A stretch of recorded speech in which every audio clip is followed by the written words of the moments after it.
Hehehehe, and welcome to another PrisciTV day.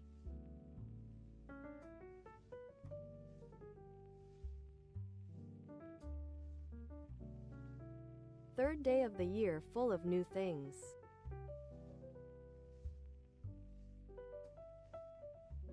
Hi Onolith. Hi Ace. Hi Doc.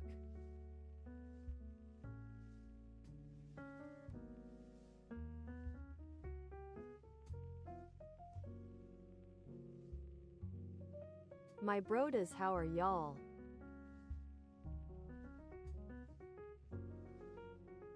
This peak day.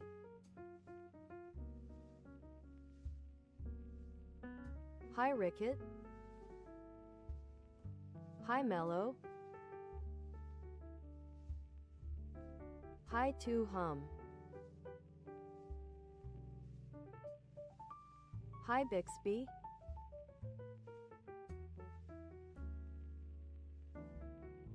OMG, hope not tired Hum.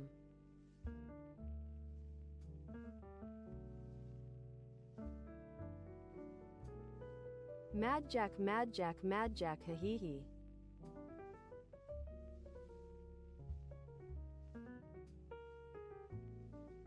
Shocked face pizza, enjoy lots.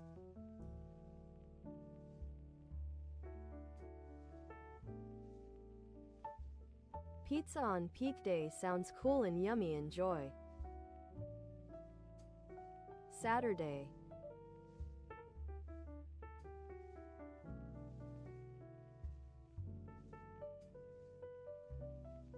Lolo bro, all smuggy, I am good Lolo.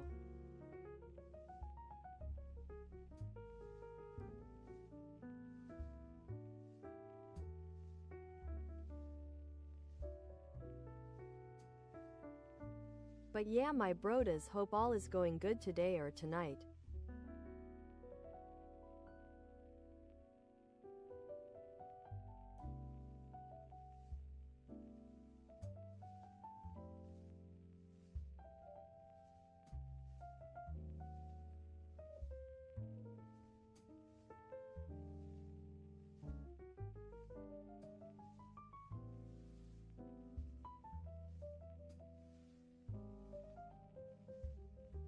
For me the climate had been wild, but I know why the AC is going so bruh, but on Monday people will be back to the normal work schedule.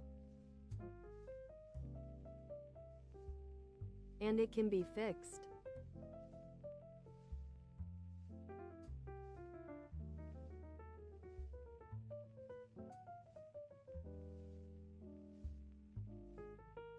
Seems the 220 is fluctuating, lots of AC don't work correct. And AC don't work correct.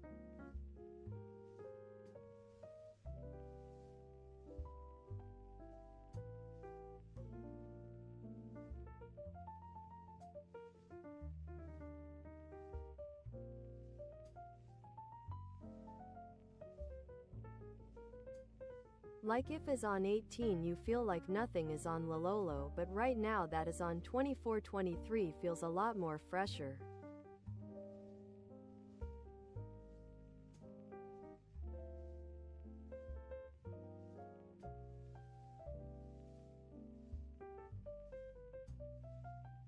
I did my research, seems cuz is the light they gotta fix it, and yeah, that's all.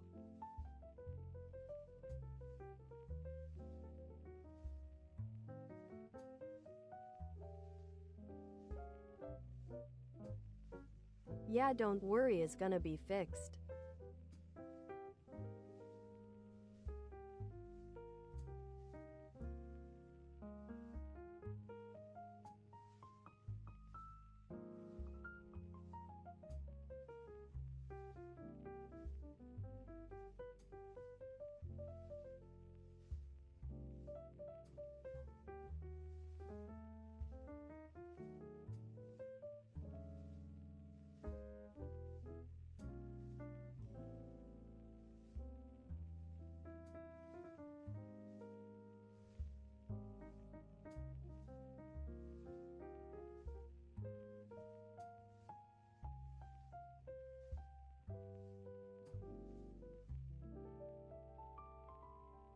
Today had been a pretty extras day. Nurse came, meds were done, and I am doing lots of research about power support since Ecuador seems is gonna have light cuts again and I don't wanna feel like shito for so many hours.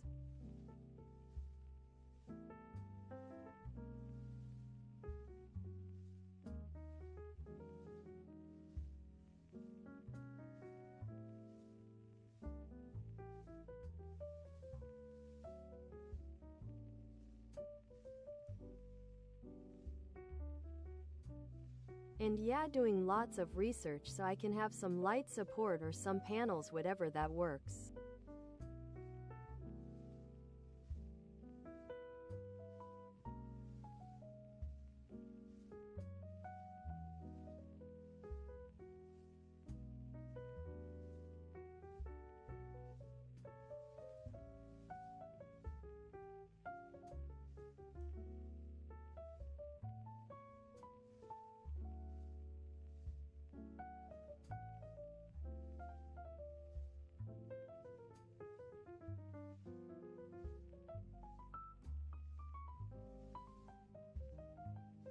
Last time the cuts were mega long, my skin was feeling like shito, and with that hot climate on the room I was sicko AF cuz the hot wave, so this time I gotta be prepared.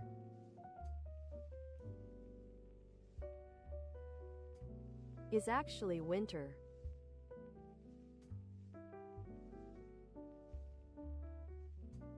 But here our winter is hot.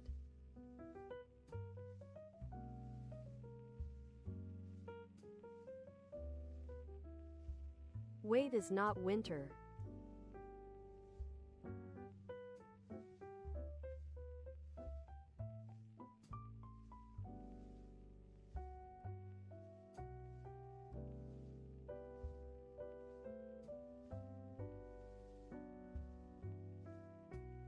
I heard mom said that is weird that the rains are not so present, and I thought is winter.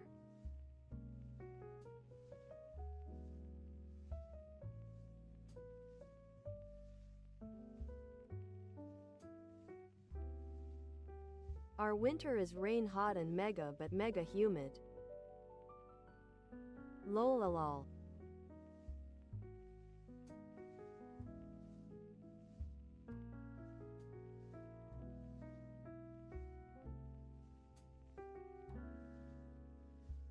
Then when winter is over is hot. Here is pretty much hot every day all the time.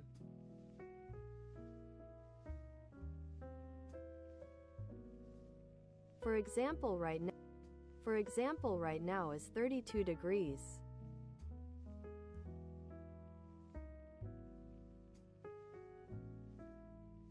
On day can get to 34.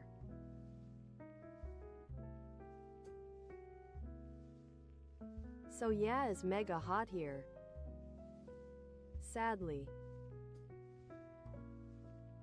But is our climate.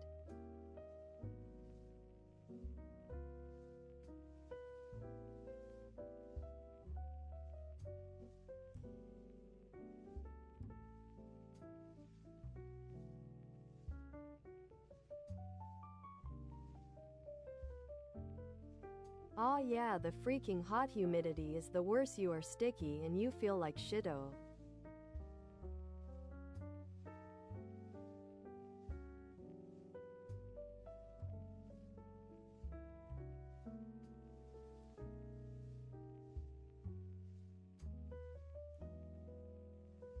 But yeah, for now I gotta do my research so when the time comes we are prepared. ZVJ hahihihi.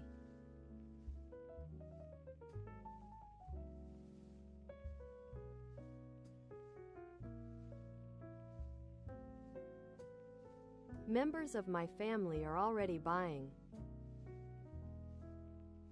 power support.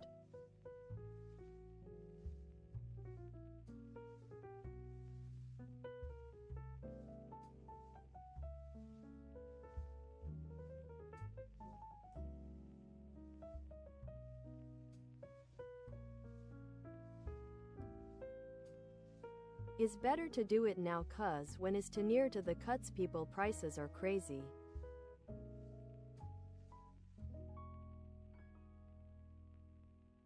Like the speculation is wild.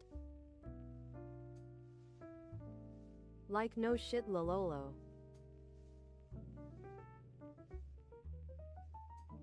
But yeah, people is people.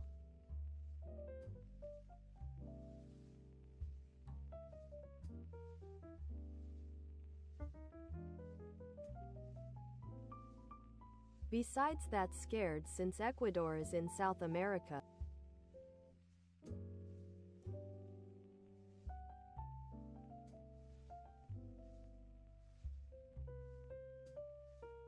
And the recent events of the past few hours have everyone alarmed.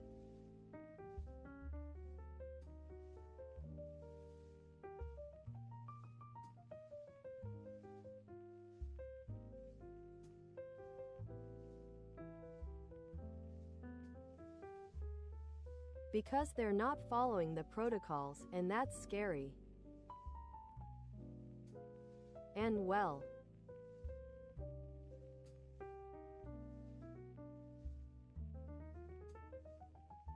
I think that's all I'll say on the subject.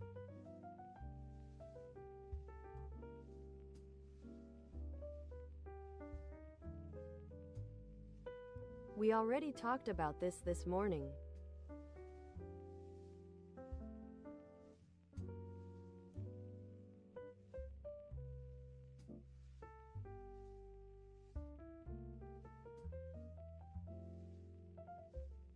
For now, I'd like one that can provide enough power for streaming. Then a fan.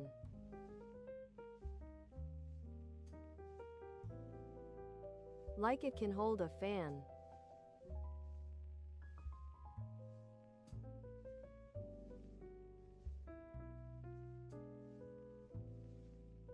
I saw that there's ones that can hold an AC, but hell nah, the prices.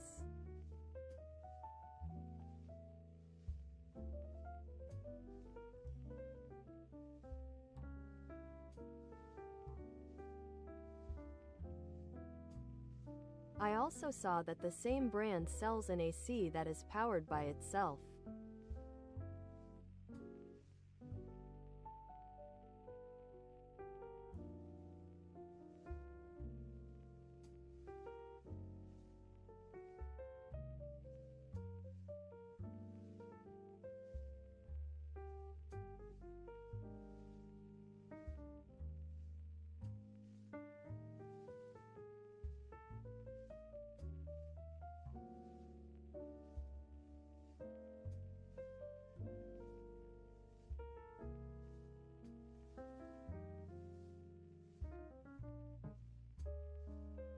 Yeah, I'd like one of those batteries, but it is just an AC is just an AC.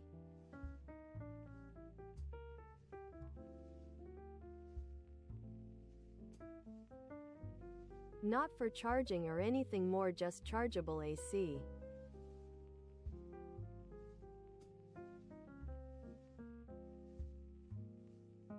Like you charge it and it lasts some hours.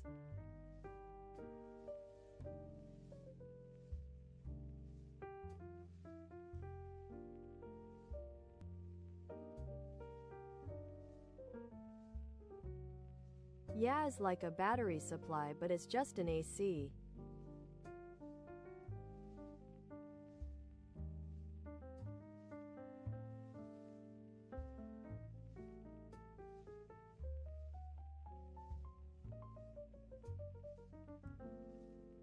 But is not a battery like the other ones, just an AC.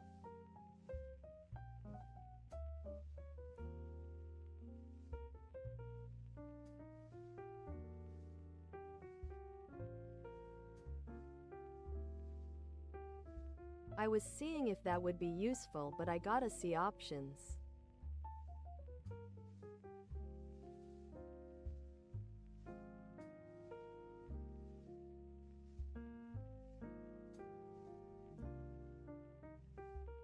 Since it's gonna be something I gotta save really well. since is nothing light.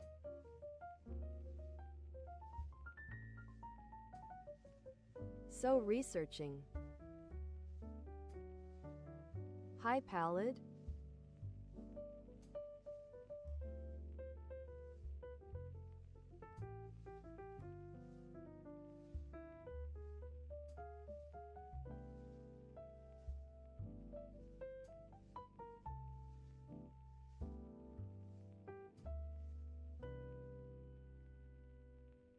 But yeah, besides that I am here lololo.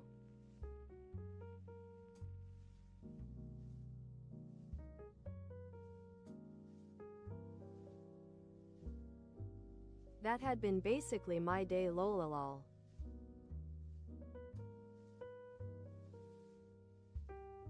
But yeah, lots of worries if I am real.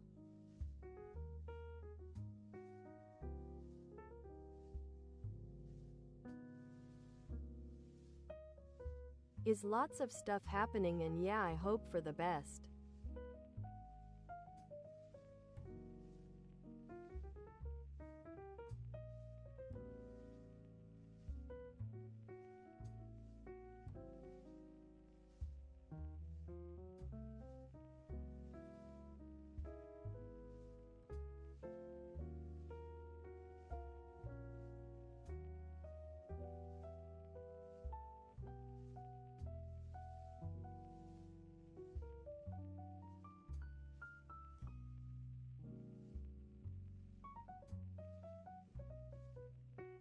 And how about y'all?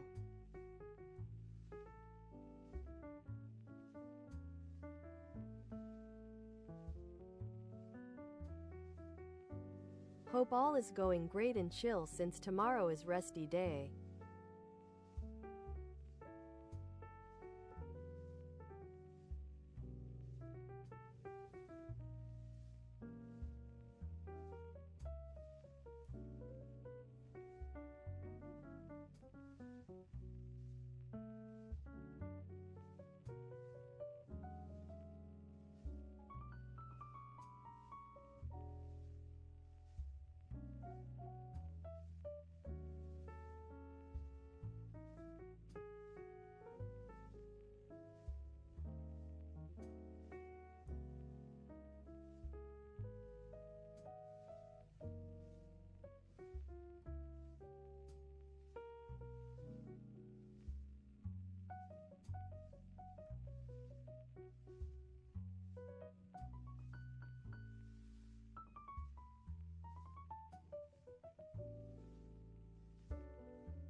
Glad or fine.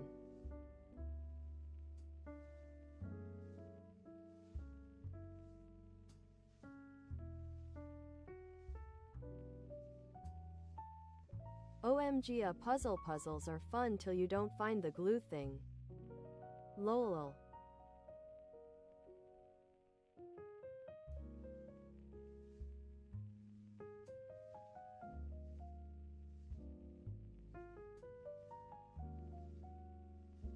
I remember doing puzzles and some came with a glue thing that I always lose. Lololo.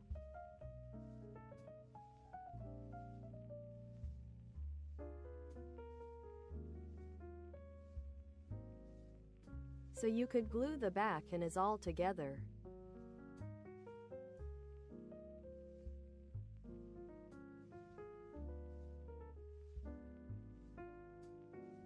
Enjoy lots Onolith.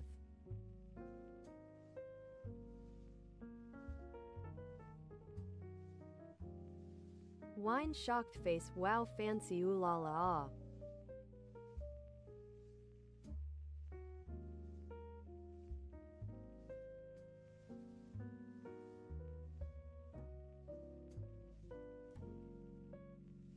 I always wondered if wine is like a grape since is grape right?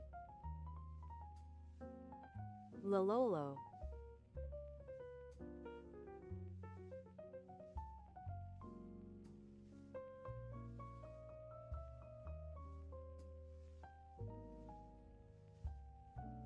Lololo, enjoy this weekend, lots hum.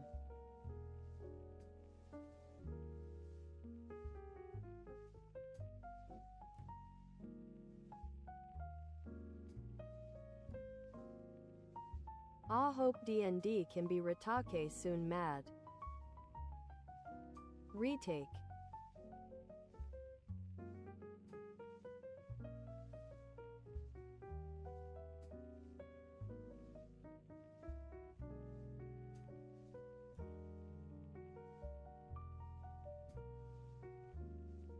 Lola lolo OMG, the groceries. I remember that. Well, nice thing is already done.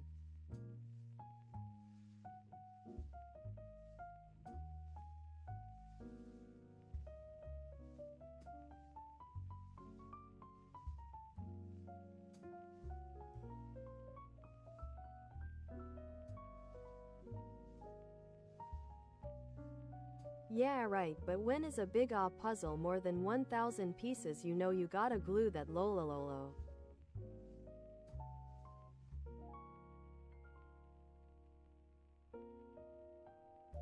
But yeah, who I am to tell y'all how to play with puzzles. Lololo.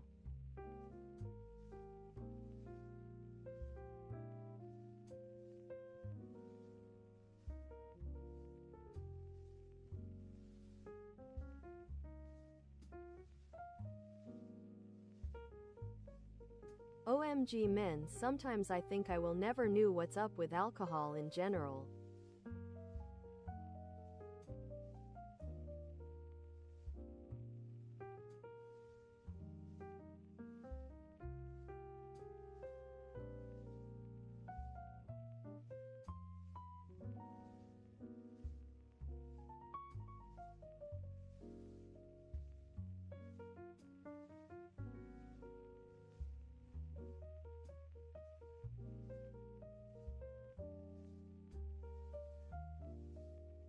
Yeah, hell nah, if I did a big puzzle I always wanted to glue M.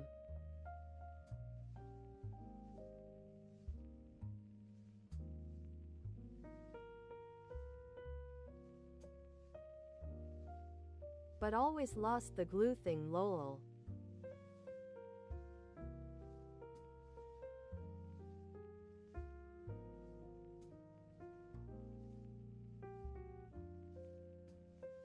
Might the life telling that puzzles are meant to be puzzled again. Lolo.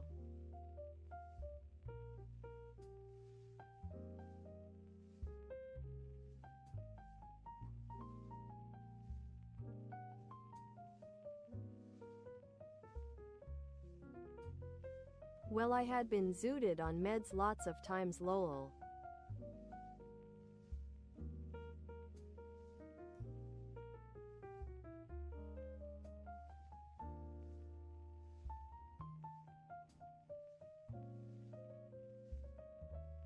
So yeah, I don't know how near to it can be, but taking y'all words maybe is similar. Lololo.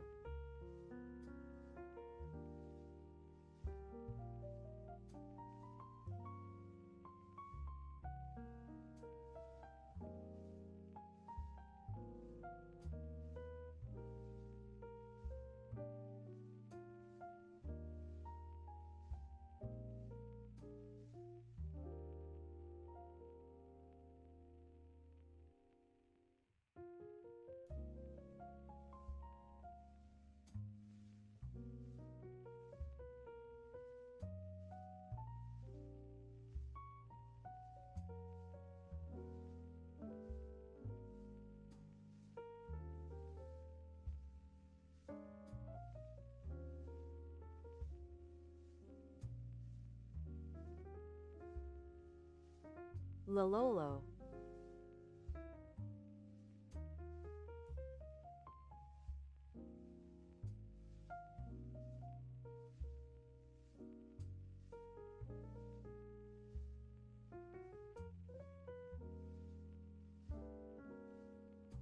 Back in days I used to stream lots while zooted, since I used to do lots of painkillers. Like lots daily.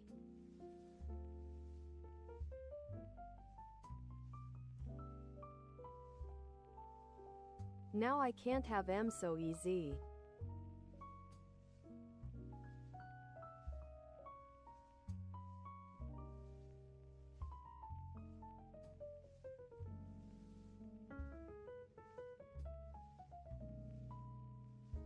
But it's okay, I don't like feeling so dumb. It feels like a dream. You feel slow AF.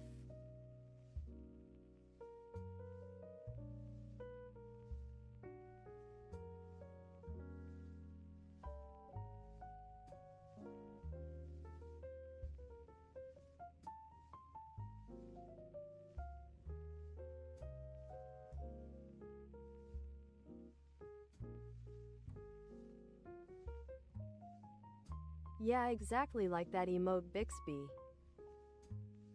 Lol.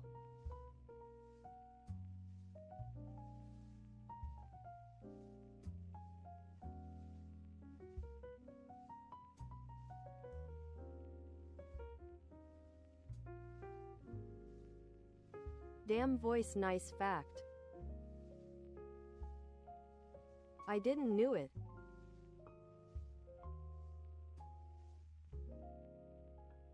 A golden star for our boy.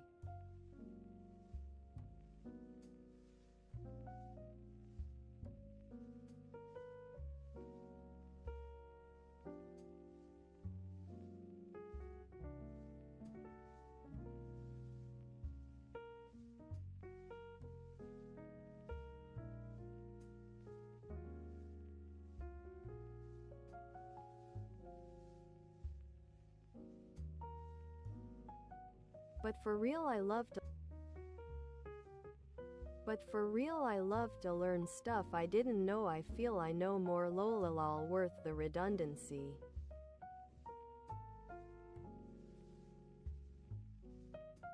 The more you know, off feeling. Lololo. But I like to learn.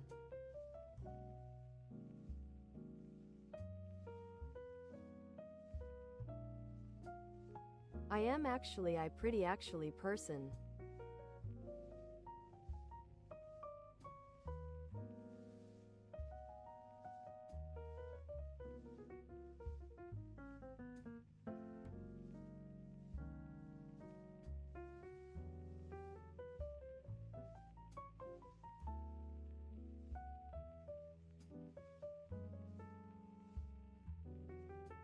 Shocked face, damn wine puzzles and Beethoven. Bro was going full oolala.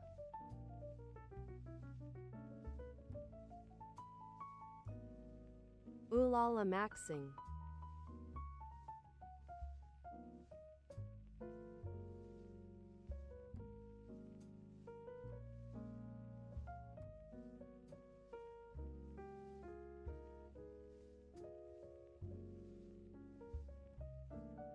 Yeah, I think I am really curious about all, I guess.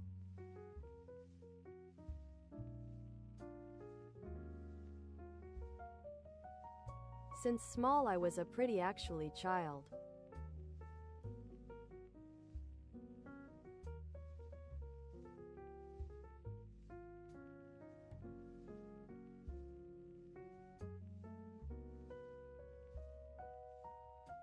I remember talking to adults about many topics that they probably thought I didn't know about.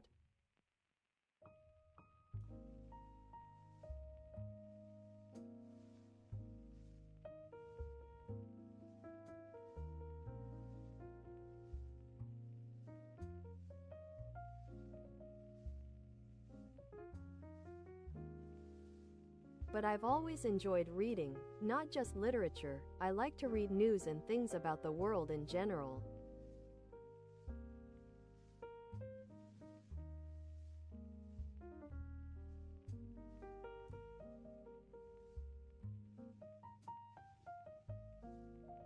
I'm not saying I'm the most well-known, but I think I can hold my own.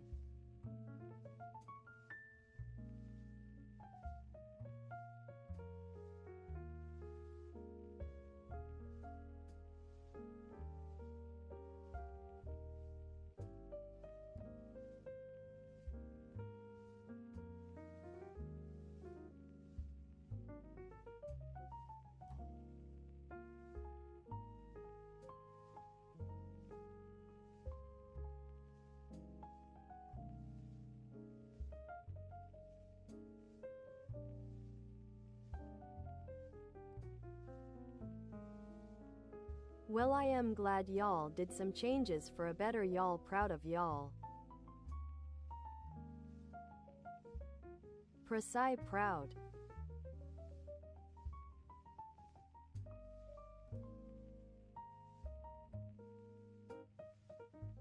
I always think the hardest step is self-recognition.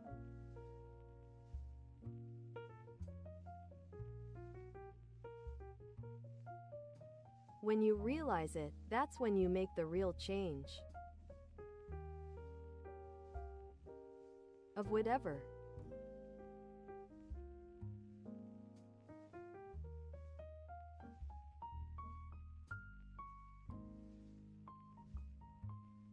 Bright mind. I am bad at maths.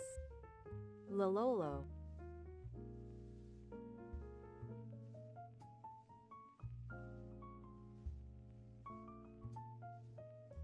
I always put myself down because of that.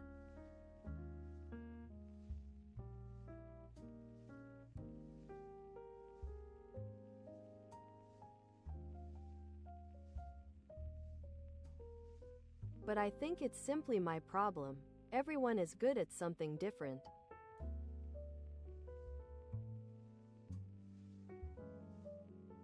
Except that I criticize myself a lot, lol.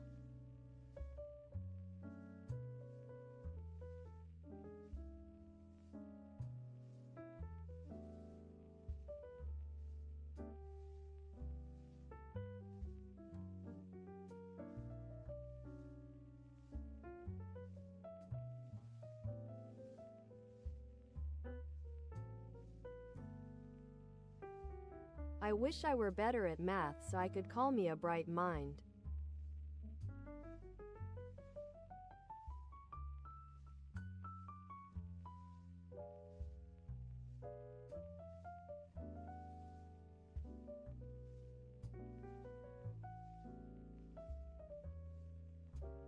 But that's human nature. What they lack is what they want most.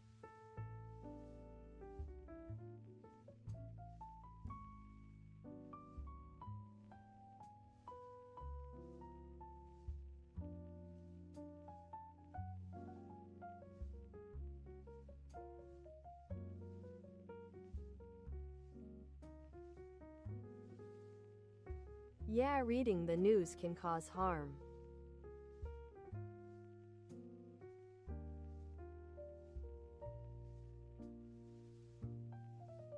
Here in Ecuador, all the news is terrible.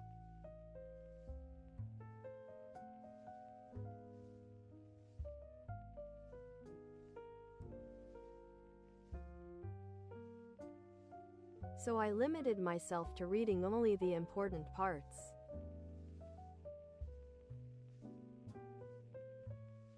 Because there is a lot of blood.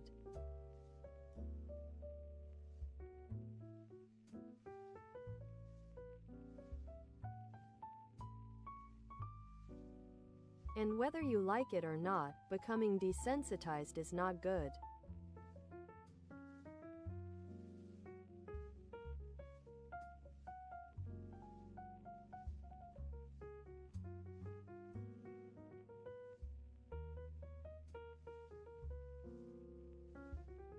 When you see the same thing a lot, you start to normalize it.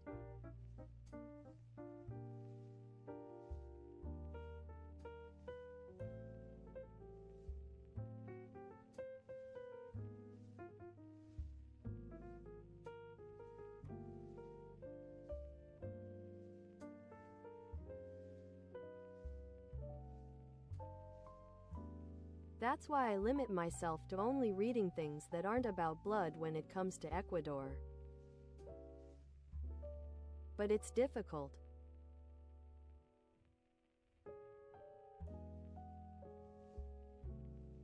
Because it is hard to escape from it. Since it is so normal.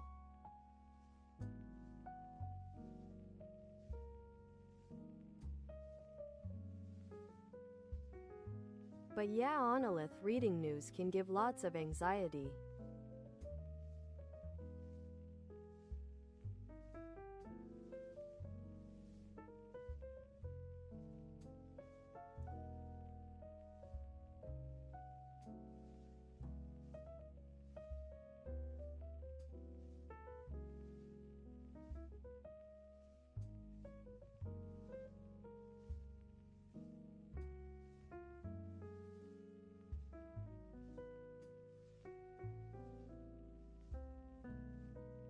But yeah, right now world is kinda crazy, isn't?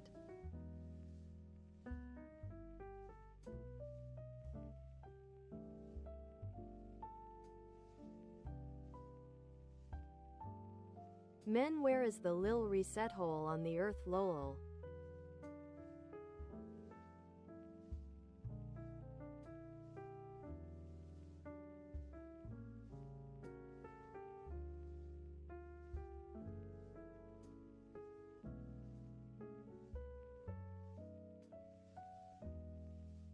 Men, I used to hate stuff with those lil holes that you gotta find something thin to press M.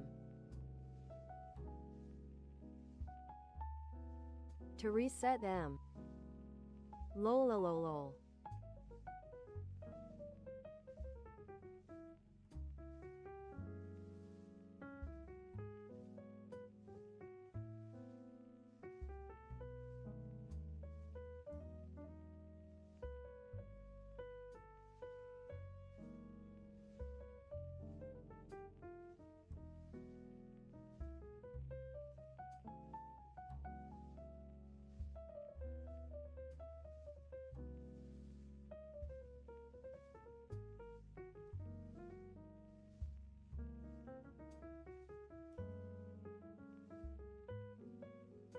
Yeah, news can be mega bad since we are oversaturated with bad news from all around the world.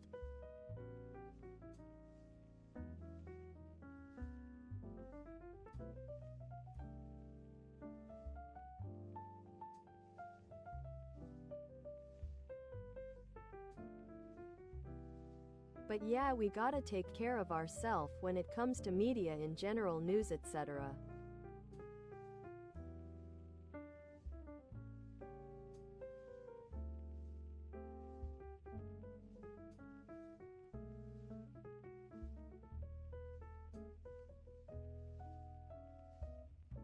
But yeah, my broda's reality lololo.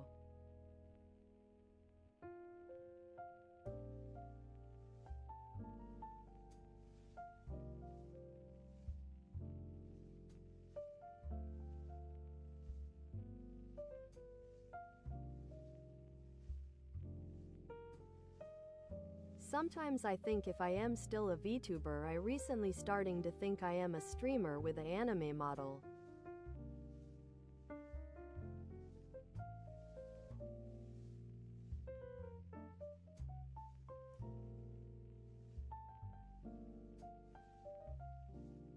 Since I just skip lots of parts of the VTuber culture.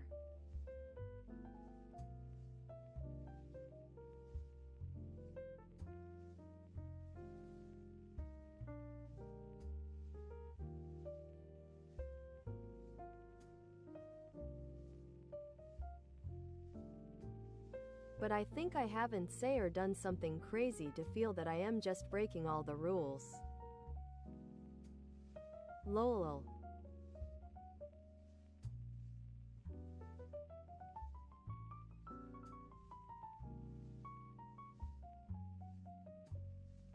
But when I think about the freedom I try to give here,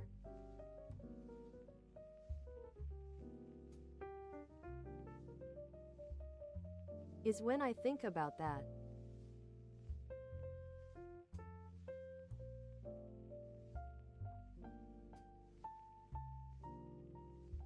Normally there's lots of themes banned for VTubers.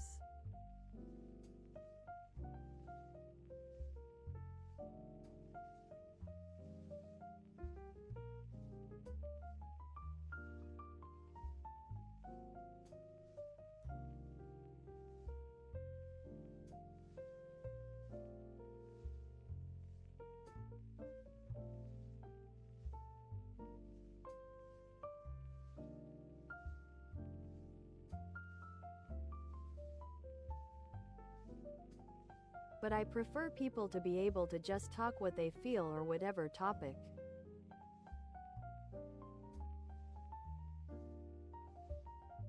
That's just my way.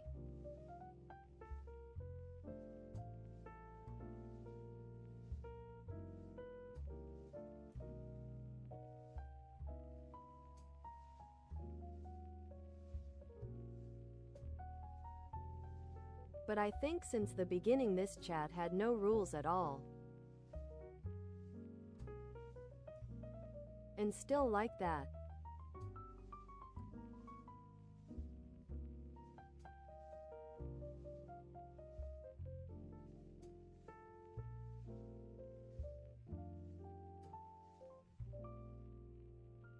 I think people that have some common sense will know they don't gotta look for beef, that's all.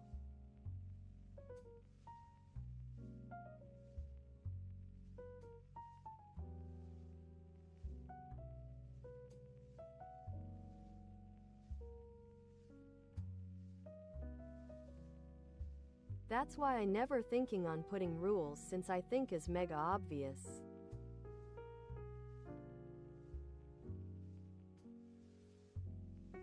Just don't do something stupid, lol. That's all.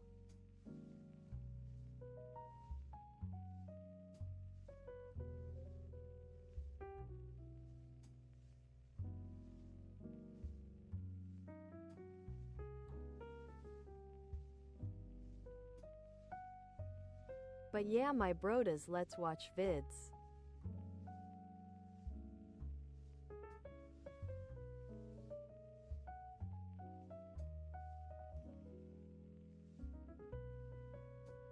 Thanks for chatting a lil.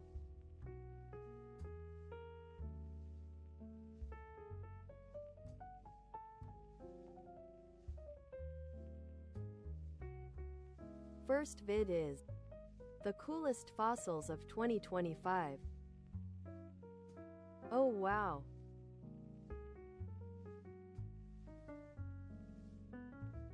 Let's see.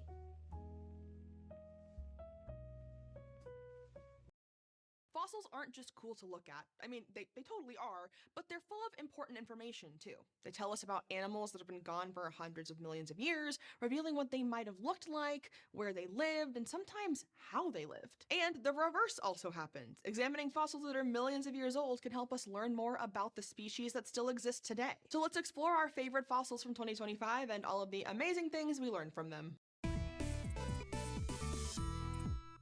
Our first fossil was discovered on the Isle of Wight in southern England, which is home to some amazing fossil deposits. It's an iguanodontian, and it not only represents a species that's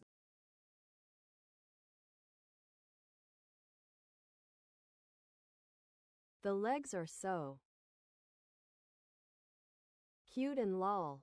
New to science, but also reveals information about a unique physical feature. But the discovery of the fossil itself isn't new. This particular dinosaur skeleton was found in the 1970s and donated to a museum collection. And because there were 2 known species of iguanodontian from the site already, people just assumed it was one of those 2 and basically let it gather dust for decades. But this one is actually pretty different, enough that a new research group took another look at it this year and decided it deserved a brand new name. Istiorachus macarthurae. This guy had extremely exaggerated spines emerging from its backbone, which are tallest over the back legs, and run all the way down its long tail. And while this fossil's other known cousins have similar backbone extensions, this one was extra tall. These bony extensions would also have been covered in skin and tissue when this animal was alive, creating basically a huge sail that ran from its head to its tail. While nobody's exactly sure why exactly dinosaurs would have evolved such spiky spines, researchers have a few hypotheses. The sails could have played a role in protecting their spinal cord from potential injury, or act as a means of regulating body temperature, or as a way to ensure closely related species know who's who. In the case of this iguanodontian, the researchers think Monolith, thanks you so much. Thanks a lot. Species signaling might play a role, but that the sail's primary purpose was for sexual signaling. A taller sail would make you look bigger and buffer to a potential mate, while intimidating rivals. And by comparing this new species with other iguanodontian dinos, the new research on old bones revealed that earlier species had smaller spines, and their impressive sails got even taller and more elongated in the late Jurassic period. And then, in the Cretaceous period, the many species of sail-backed dinosaurs had a lot more variety in sail size. While it's a rare feature, sails show up in a handful of species today too. Some lizards have them, including some chameleons, basilisks, and the appropriately named sailfin lizards. And in almost all of them, the sails are a lot less developed in females than males, which hints that the sail's biggest benefit might be in attracting a mate. This also tells us that if it's consistently a male-centric trait today, it could very likely have been one millions of years ago too, which means that it may be time for the other hypotheses to set sail. Let's jump from sailing to flying with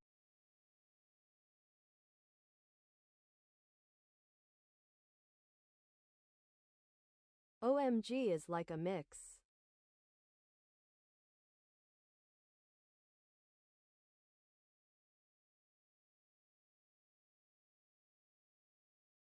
Looks like a squirrel and a bat and a monkey. with an adorable and gravity-defying group of squirrels. When it comes to studying the evolution of flying squirrels, it can be hard to fill in all the gaps for one crucial reason. Today there are some smaller flying squirrels in North America and some larger ones, the appropriately named giant flying squirrels, found in Asia. While you might know a flying squirrel when you see one alive and well, it's a lot harder to identify a flying squirrel fossil. For one, they don't actually have wings. Instead, they have a skin membrane that stretches between their limbs that allow them to glide. And skin is generally not very fossilization friendly, so knowing which squirrels did or didn't have their built-in gliding suit can be challenging. Wrist bones can shed a little light on how sturdy and stable a gliding squirrel's limbs might have been, but they're rare to find because they're so itty-bitty. So most of what we know from the evolutionary history of flying squirrels, we know from fossil teeth we've found. We know that flying squirrels likely first showed up in North America around 36 million years ago. And while they did pretty well in other parts of the world, their populations dwindled there. There's even a 4 million year gap right around the end of the Miocene, where there are no known flying squirrels, despite their cousins in Asia pretty much thriving at the same time. Fossils from around the time of the last ice age were found in what is now Florida in the US.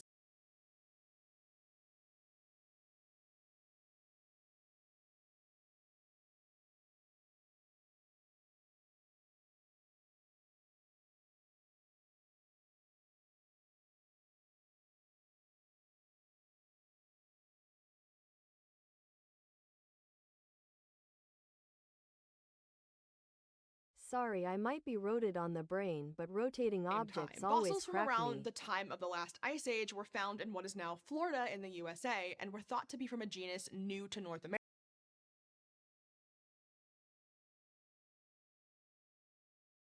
I can't do rotation.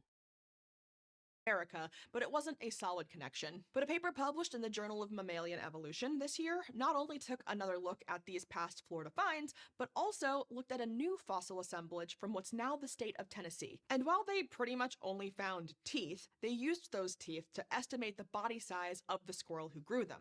Turns out that the warm weather in ancient Tennessee made it the perfect home to squirrels the size of house cats. The Tennessee and Florida fossils are pretty close relatives of the long-gone Eurasian species, and to today's remaining giant flying squirrels of Asia. And given that the fossils are thousands of kilometers away from other similar giant flying squirrel fossils, it's looking like their ancestor population took advantage of warm periods in the very early Pliocene period about 5 million years ago. These Eurasian squirrels would have spread from Asia into North America via the Bering Strait when everything was warmer, and then got stuck in the south as the top parts of the continent got too cold for them. They stuck around as long as they could in a few remaining warmer zones to the south, but expanding cool conditions sadly left us without any flying squirrels of the giant variety this side of the pond. Nevertheless, these giant ancient flying squirrels still got to glide their way onto this list and into our hearts. Hey, remember how I just said that soft tissues like skin don't really show up in the fossil record? Well, our next fossil didn't get the memo because it includes skin that's well over 100 million years old. Plesiosaurs are iconic ancient reptiles known for being some of the largest marine predators in the fossil record, with big flipper limbs, usually paired with a long neck. They were widespread across the globe for more than 140 million years, and while their bone fossils have been found a lot, soft tissues not so much. But a newly discovered skeleton was not only nearly complete, but also had traces of skin on both the tail and one of its front flippers. And having skin from two areas helped researchers see how textures varied across the animal's body. This plesiosaur had smooth and scaleless skin on its tail, but along the rear edge of its flippers, it was scaly. Think of a mix between the hard plates on a turtle shell and modern reptile scales. The researchers think these scales might have played a role in hydrodynamics, stiffening the back edge of the fin and giving them more control as they swam through the seas. It also might have helped with gripping surfaces while feeding on the ocean floor, because plesiosaurs were thought to bottom walk the seafloor, searching for food in the sediments. Or maybe it was both. Either way, this fossil is one case where the beauty really is skin deep. Now, fossilized bones and skin are cool and all, but we don't need to find fossilized body parts to learn a lot about ancient life on Earth. A newly discovered Scottish fossil site on the Isle of Skye was found to contain the footprints of multiple different types of dinosaurs. Sauropods, the long-necked quadrupedal vegetarians, as well as theropods, the three-toed bipedal predators, and a group that includes such celebrity species as Tyrannosaurus rex. We're not just talking about a few footprints either. They discovered I'm afraid of the giant insects that used to exist.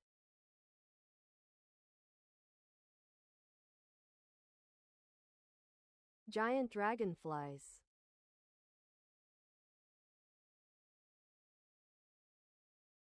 Hell nah. 131 tracks. These particular tracks were made about 167 million years ago in the Middle Jurassic, and they'd all been left in rippled sand, which was slightly submerged in the shallow waters of a subtropical lagoon back then. Where were all these dinosaurs headed? Well, the tracks seem to meander back and forth and don't have much clear direction, so it seems they may have just been enjoying a stroll. Plus, they didn't seem to really be interacting with one another. That also tells us these dinosaurs probably walked across this same mud flat at different times, which is why they weren't interacting with each other. This discovery might help clarify the identity of previously found fossils too. At a nearby site, there were some similar impressions that hadn't been identified as footprints at all. Instead, those researchers had mistaken them for fish burrows. But those so-called burrows have a lot of the same features that the sauropod footprints do, leading researchers to conclude that they were footprints too, just not as well preserved. So this site could pave the way for reevaluating similar finds elsewhere. There were also a lot more carnivorous theropods at this site than have been found at similar lagoons. That might mean there was something unique about this place that made it a good place for these predators to hang out. Pretty cool that the fossil record just happened to preserve their favorite stomping ground all those years later. Fossils can definitely reveal a lot about a very different time and place, but other times they show us that some things never change, like bathroom etiquette. The rock hyrax is a small herbivorous mammal found today in Africa and the Arabian Peninsula. They are short, furry, stocky, tailless, and very cute. Oddly, their closest living relatives are elephants and manatees, so they don't really look like the rest of the family. But that's not the weirdest thing about them. Rock hyraxes have some questionable housekeeping habits. They use communal toilet areas, building up layers of urine and feces in the same place, generation after generation. They also have a tendency to drag their butt across the sand, a habit that cat and dog lovers might be all too familiar with at home. Though if your cat or dog is doing that, you might need to bring them to the vet, FYI. We don't really know for sure why hyraxes do it, though I'm sure you can make some guesses. And while there's a lot of evidence from their close relations in the fossil record, traces of hyraxes themselves have been missing from it. Even today, with a lot of rock hyraxes around, we rarely find evidence of their tracks, which does make intuitive sense because they like to hang out on rocks. That said, they do travel across sandy dunes to reach Cute. their favorite plants for munching, and that seems to be what happened at a fossil site in what is now South Africa. Researchers have discovered what appear to be ancestral hyrax tracks in sandy substrate from the Pleistocene. And better yet, at another site nearby, they also found what could very well be a 126,000-year-old hyrax butt drag. This fossil track bears a pretty striking resemblance to the markings left by hyrax booty scoots today. Plus, a small raised bump at one end of the track might have been a dropped cluster of poop left behind as a result of the drag. If they're right about their Hyrax butt drag hypothesis, this site would be some of the only evidence of Hyrax ever recorded in the fossil record, and this appears to be the first butt scoot of any animal in the fossil record globally. They also pointed out that since Hyrax public toilets might go back tens of thousands of years, these latrines themselves should be considered as trace fossil sites, trapping pollen and other microscopic remains. So next time you see your dog scooting his way along the carpet, know that he's just one of many mammals over the ages to enjoy the simple pleasure of scratching your butt. These are just a small handful of the amazing fossil finds that were published in the last year, but as you can see, whether it's a set of massive spines or a small butt drag to free up some poop, fossils can reveal all kinds of amazing information about what walked the earth millions of years ago. Okay, video's over now. Scoot.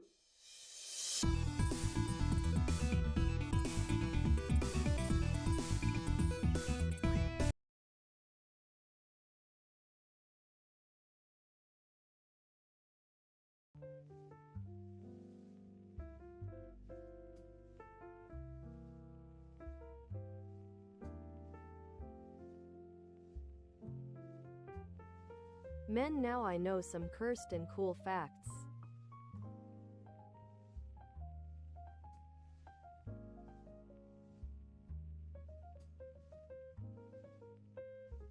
Your butt shape recorded for history, lol.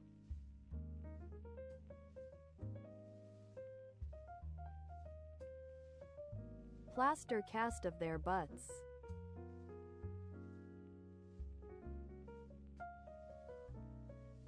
WTF, I am reading Lolo.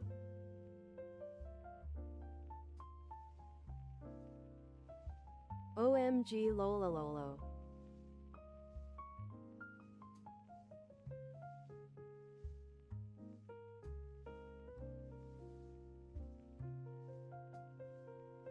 Have a good night, Mad Jack. Thanks for being here.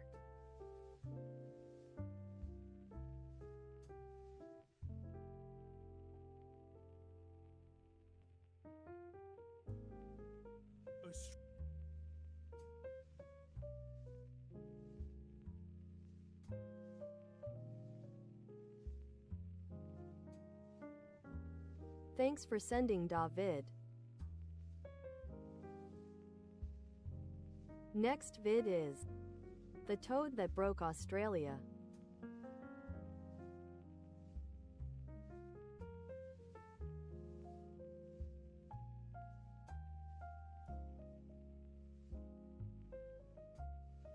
Men in mega Men, I am mega scared of Australia, but it's 'cause they're bugs and spiders.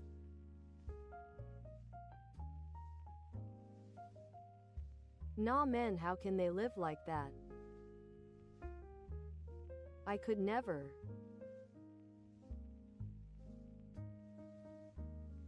But yeah, let's start.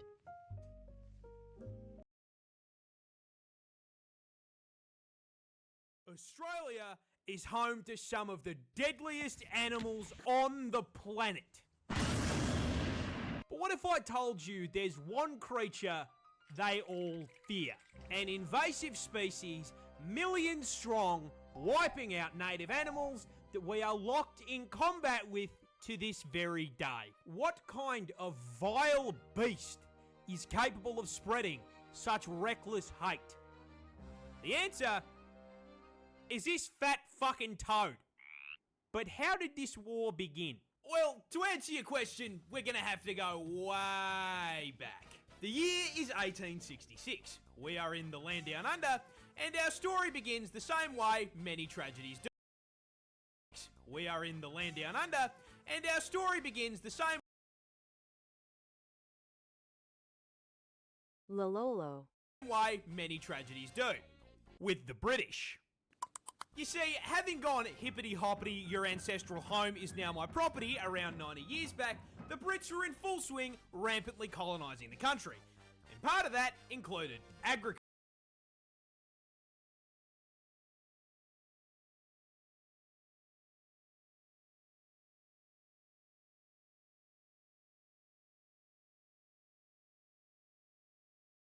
Not that in Minecraft. were in full swing, rampantly colonising the country. And part of that included agriculture. Now, they brought with them many crops, but the important one in this story is sugarcane. Sugar was valuable, not only for trade, but also because, well, the fucking tea isn't going to sweeten itself, is it? But you see, sugarcane only grows in the heat, which ruled out the south of the country.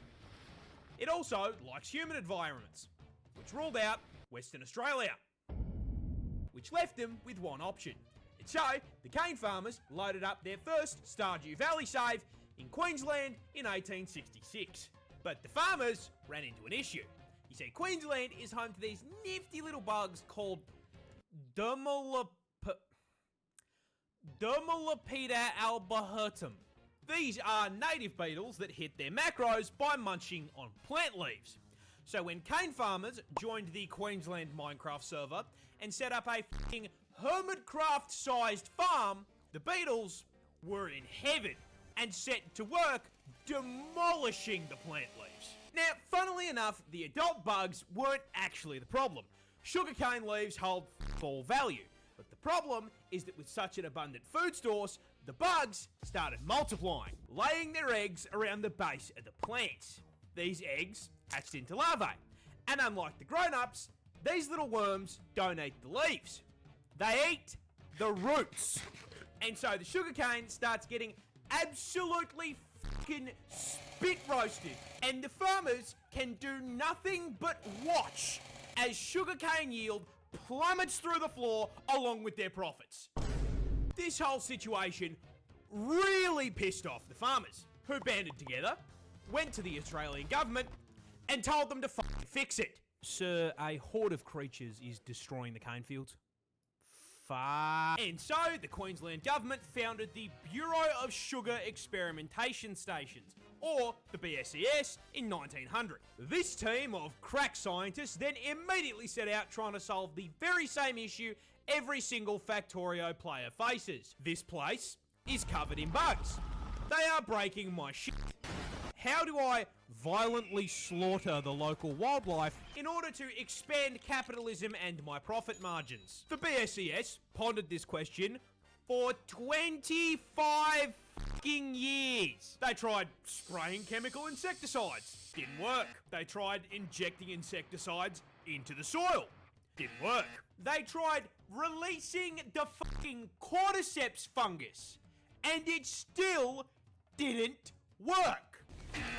Then, one day in the office, while pondering this question, someone had an idea. Okay, we are getting outmaneuvered by the cast of Bugs Life. Someone in this office, please give me anything. What about cane toads? What? Cane toads. Those big fucking fat things that exist in the cane fields in Hawaii. I mean, it's a frog. They eat bugs. We just introduce an invasive species to fix a problem caused by an invasive species. I mean, what could possibly go wrong? And so, in June of 1936, 2,400 brave cane divers were deployed to the fields to deal with the arthropod menace. But there's just one small issue. Cane toads were fucking dog shit. Yeah, funnily enough, big, fat, slow, ground-dwelling toads were not exactly the smartest solution to deal with beetles that spend the majority of their adult life 6 meters off the fucking ground. It's over, Anakin! I have the high ground! On top of that, cane toads don't dig for food either, so they didn't eat the larvae. Now this all sounds like information that should have come up during the research and study phase of the plan.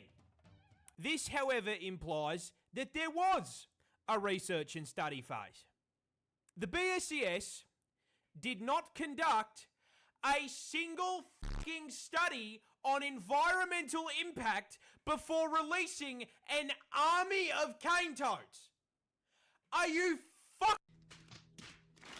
This complete absence of brain cells caused a rather spectacular domino effect of ecological f***ups, and it's going to teach you a valuable lesson about invasive species. You see, while the cane toads barely ate what they were supposed to, they did eat. And as incredibly large omnivorous toads, they ate practically anything they could fit into their mouths. Rats, mice, Lizard. snails, baby birds. It was the toad equivalent of f***ing Kirby. And then, not unlike the exact problem they were brought here to solve, with all that food, they started reproducing.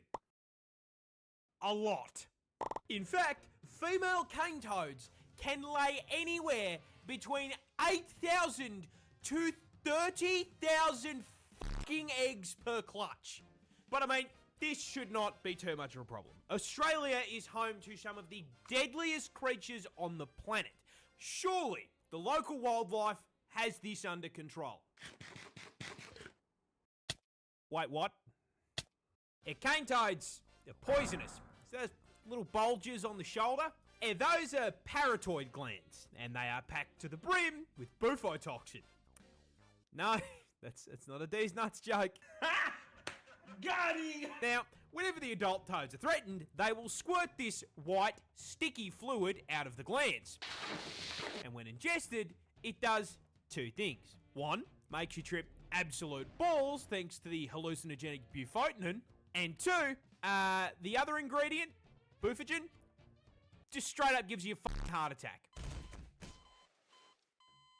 It's important to note that this toxin is also present in their eggs and tadpoles. Now, in their natural habitat, this isn't as much of a problem because everything around them has had thousands of years to get good and deal with this fuck-ass poison build by either developing immunity or learning to eat around the glands. But Australia is not their ecosystem, and despite all of the deadly animals we've got, they have had a grand total of 5 minutes to adapt to the presence of the fucking Calid toad.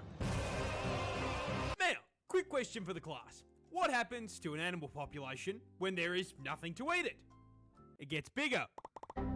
And so, shortly after being introduced, a rapidly expanding tyrannid swarm of toads began to spread across the country. The BSES noticed this and, did fucking nothing.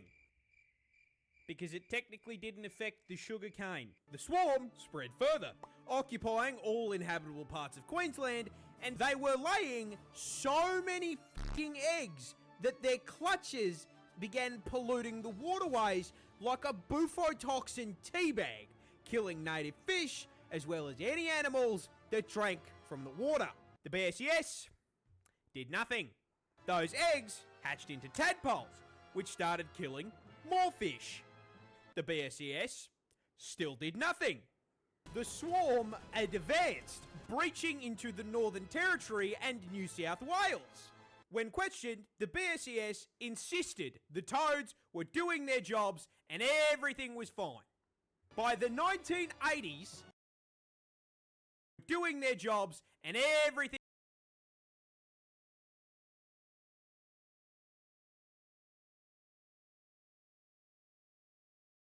No freaking way, lololol. Was fine. By the 1980s, the toads were now starving out or just fucking eating local wildlife and one-shotting anything that tried to eat them. And considering, at this point, there were 5 fucking million of them, that happened a lot. So, with local wildlife being absolutely fucking decimated, the BSES was forced to acknowledge that maybe, just maybe, Listen, we fucked up. but, oh well, everyone makes mistakes, nothing we can do about it. No, they left it for the government to clean up. Sir, a second horde of creatures has escaped the cane field. Fuck! Yeah, they realised just how much damage was being done and in 1986 began funneling federal funds into controlling the population. They tried trapping and physically removing the toads, but unless they had 5 million traps, that wasn't going to do shit. Biological warfare was proposed in the form of releasing viruses and parasites, but was shot down because it would do just as much damage to the native wildlife. And so, the toad front continues to advance to this day. So where does that leave us? Short answer is kind of fucked. Cane toads now threaten a total of 75 native species, and they've even driven populations of animals like the northern quoll to complete extinction in parts of the country they infest. And with the population now sitting at 200 fucking million toads, that infestation is spreading, with predictions showing they will be fucking up ecosystems in 5 states in the near future. And given that they have amassed a population 10 times the size of the humans in Australia, the government has completely fucking abandoned the fight for eradication, switching focus to harm reduction, using bait toads covered in non-lethal but unpleasant substances to try to teach local wildlife that toad bad. On top of this, the government has encouraged the broader public to, just fucking kill the toads. You are supposed to do it humanely by catching them and sticking them in a freezer for 48 hours, but, most people don't want a frog taking up their freezer space, so they just use a fucking golf club or a car. Driving in my car right after And with this being Australia, our wildlife is also putting up a fight. Keelback snakes, for example, are immune to their venom, and Ricali and magpies have learned to flip them onto their backs before getting a feed.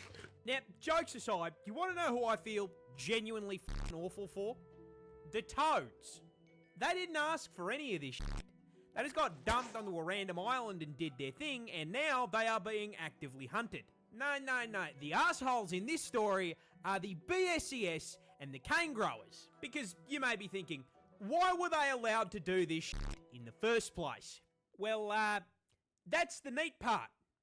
They weren't. The federal government banned the fucking idea when they came up for it in 1935, based on the advice of entomologists who rightly presumed the toads would become a bigger fucking issue than the beetles. But the BSES and the cane growers lobbied to have the ban lifted in 1936. We are stuck in permanent toad combat because these dickheads looked at scientific advice and went, nah-uh. You have got to be fucked. G'day, Merry Christmas, Happy Holidays, and thank you so much for watching. This is the first crack I have taken at a long form on this channel.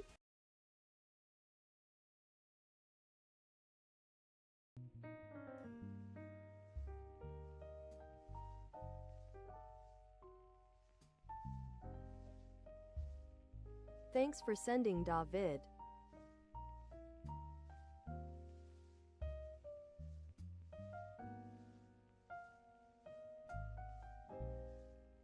Dude, ecosystem is so fragile.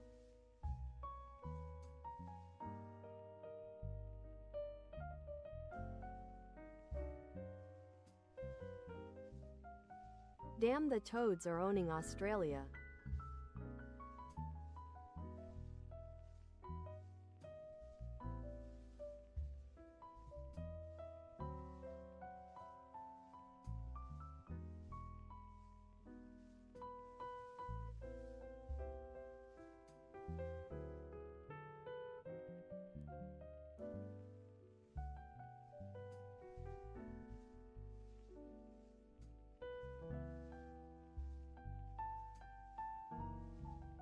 One toad, please.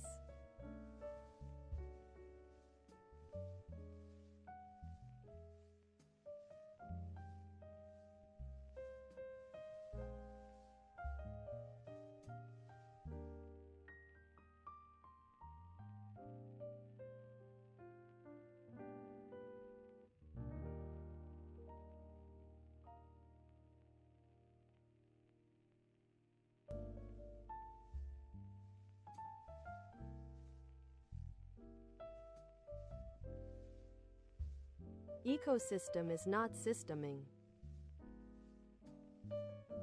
But yeah. Lololololo.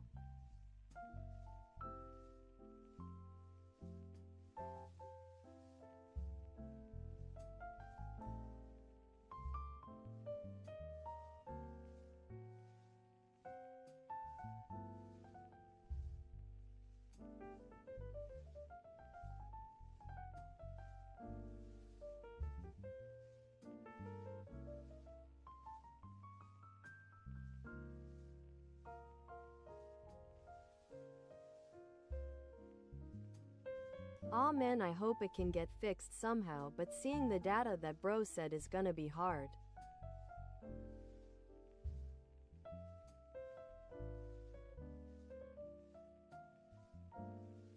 They let it extend too much.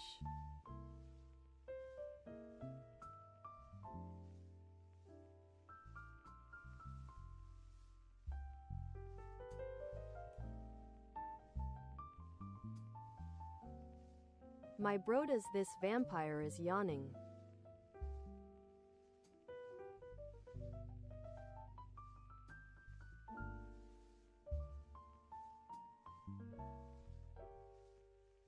I hope y'all had a mega actually moment.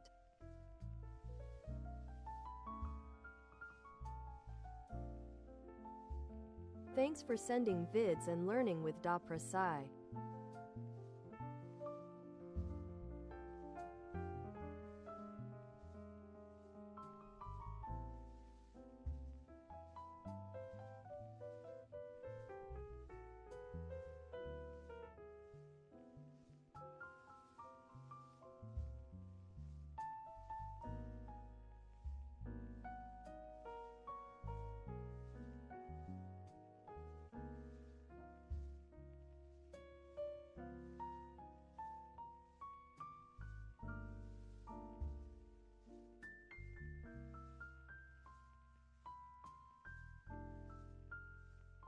Thanks for chatting with me of different things and also for sending vids. I had enjoy lots convo and learning. Thanks a lot. My brodas, please take care.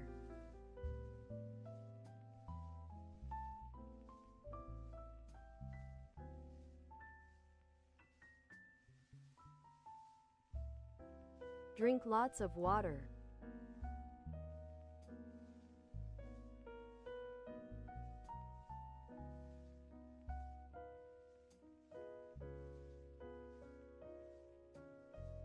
Donate plasma if you can.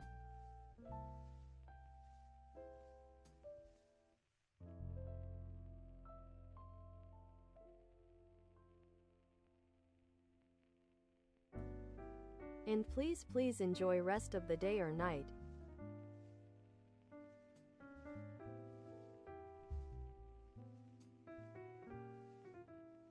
That being said, take lots of care. See y'all. Yeah, raid is okay.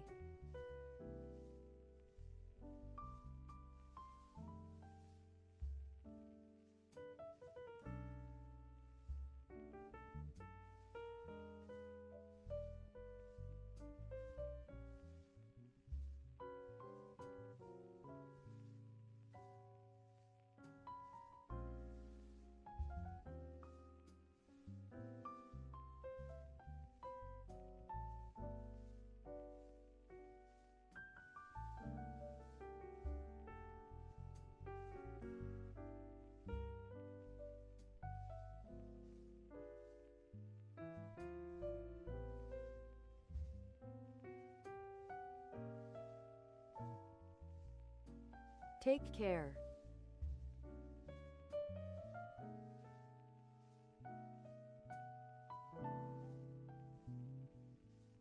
See y'all soon. Thanks for being here.